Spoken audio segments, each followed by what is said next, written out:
Posibleng matanggal sa serbisyo ang matatabang pulis na hindi makakapagbawas ng timbang. Ayon yan mismo kay PNP Chief Nicolas Torre III. Ano kaya masasabi ng netizens? Alamin sa unang balita ni Marisol Abduraman.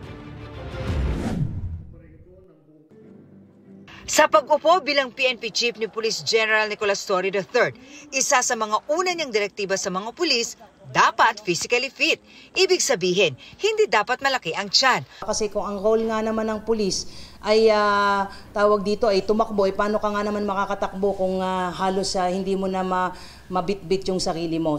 Dapat daw ay pasado sa kanilang annual physical fitness test o PFT. Nasa panuntunan din ng PNP na kapag hindi nakapasa ng 2 beses sa PFT, makakaapekto sa promotion. Halos pumuputok na yung iyong uniforme, yung physical appearance would somehow make an impression anong klaseng pulis tayo. So dapat dun pa lang sa physical appearance ng pulis nakikita na kaagad yung disiplina. Muli itong binigyan din ni Torre sa panayam sa kanya ng Super Radio DZBB. Ang hindi raw makakasunod, matatanggal sa pwesto. After 1 year, sir, may separation from the service. Pero sa ngayon, ang standing policy, pag hindi ka nakapagbaba ng timbang, based to sa standard na dapat ay timbang mo, tanggal ka sa serbisyo pag hindi ka nakasunod. Yeah. Sa ilalim ng RA 6975 o DILG Act of 1990, hindi dapat lalampas o bababa ng 5 kilos itinakdang standard weight ang mga pulis na base sa kanyang height, edad at kasarian. Para naman sa mga pulis na may medical condition, sinabi ni Torre na maaari silang maharap sa complete disability discharge o di kaya ay maaari silang ilipat sa administrative work. Hindi natin siya dadalhin sa administrative work or whatever? We'll consult with the NAPOLCOM regarding that matter. Pwede naman actually yun.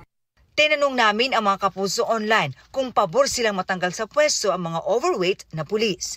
Sagot ng isa, dapat. Dahil kung sa training pa lang daw ay kailangang physically fit na, mas dapat daw ito kapag nasa serbisyo na. Ang sabi naman ng isa, imbes na tanggalin sa tungkulin, ay wag na lang siyang payagang mag-duty para hindi maswelduhan.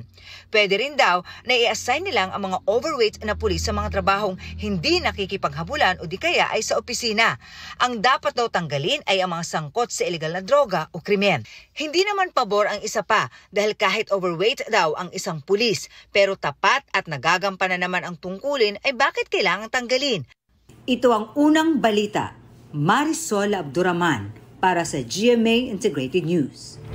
Gusto mo bang mauna sa mga balita? Mag-subscribe na sa GMA Integrated News sa YouTube at tumutok sa unang balita.